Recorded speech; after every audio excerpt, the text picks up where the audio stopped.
Hey everyone, if you enjoy deep, emotional stories about family, betrayal, and hard-earned revenge, don't forget to subscribe to the channel before the story begins. The house was quiet, in the way only old European houses know how to be. Thick stone walls, wooden beams darkened by decades of smoke and winters. Outside, late autumn rain tapped against the windows of our home near Annecy. The lake hidden behind mist, the Alps reduced to shadows. Just disappear forever. The words came from Leah's mouth without hesitation. No anger, no tears, just exhaustion sharpened into cruelty.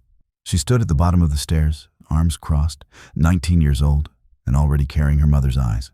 Beautiful, distant, judgmental. My wife, Marianne, stood behind her, silent, as she always was when choosing sides. I waited for one of them to laugh, to soften it, to take it back. They didn't. I think it would be easier for everyone, Leah added, shrugging slightly. You're not really family. 14 years. That's how long I'd been there. 14 years of school runs, hospital nights, mortgage payments, quiet compromises, and pretending not to notice how often I was introduced as Marianne's husband instead of by my name. I nodded slowly. All right, I said. They both seemed surprised by how easily I agreed.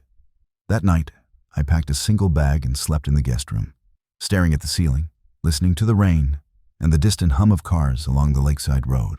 I thought of my father, a railway worker near Lyon, who used to say, "If you're unwanted, leave standing tall, or you'll be carried out bent."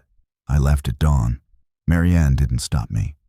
I rented a small apartment in town, above a bakery that smelled like yeast and warmth every morning. From my window, I could see the lake when the fog lifted. Life continued. It always does. What they didn't understand, what Leah could never have known, was that the house wasn't just a house. It was mine. Technically, legally, indisputably mine. Marianne had inherited nothing when we married. Her first husband, Leah's father, died under a mountain road during a winter storm. Brakes failing, truck sliding, life ending in a report no one wanted to read. The insurance barely covered debts. When we met, she was drowning quietly. I bought the house with compensation money from my mother's death. She'd worked herself into the grave-cleaning hotels, and the court settlement came too late for her, but not too late to build something solid. I put the house in my name on advice from a notary who believed in caution. I never brought it up. Family, I thought, didn't need reminders of ownership. Winter crept in. Snow dusted the roofs. I heard nothing from Marianne for weeks, until one evening my phone buzzed. "Leah needs her room cleared," the message read. "If you left anything behind, collect it." "No. Please, no, thank you." I smiled. Then I called my lawyer. The sale process was efficient, brutal in its neutrality. Valuation done. Buyer found, a Dutch couple looking for a quiet lakeside life. Papers prepared. I didn't inform Marianne. Why would I? I had disappeared, just as requested. The day the official notice arrived, she came to my apartment unannounced, face pale, eyes wide with disbelief. "You sold the house?" she demanded. "I'm selling it." I corrected gently. "You can't do that. Leah lives there." "I used to live there," I replied. "Remember?" Her voice shook. "Where are we supposed to go?" I studied her face.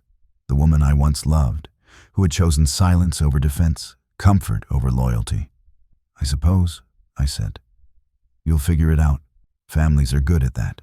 She cried then, not loudly, not dramatically. The kind of crying that comes when the future suddenly loses shape. Leah didn't come with her.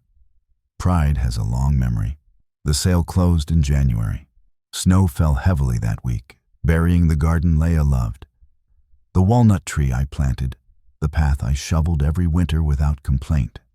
On the final day, I stood once more inside the empty house. My footsteps echoed. The walls felt indifferent. I left the keys on the counter. Marianne called later that night. "She hates you," she said flatly. I looked out at the frozen lake, moonlight reflecting off the ice. "She told me to disappear," I replied. I did it properly. Spring came early that year.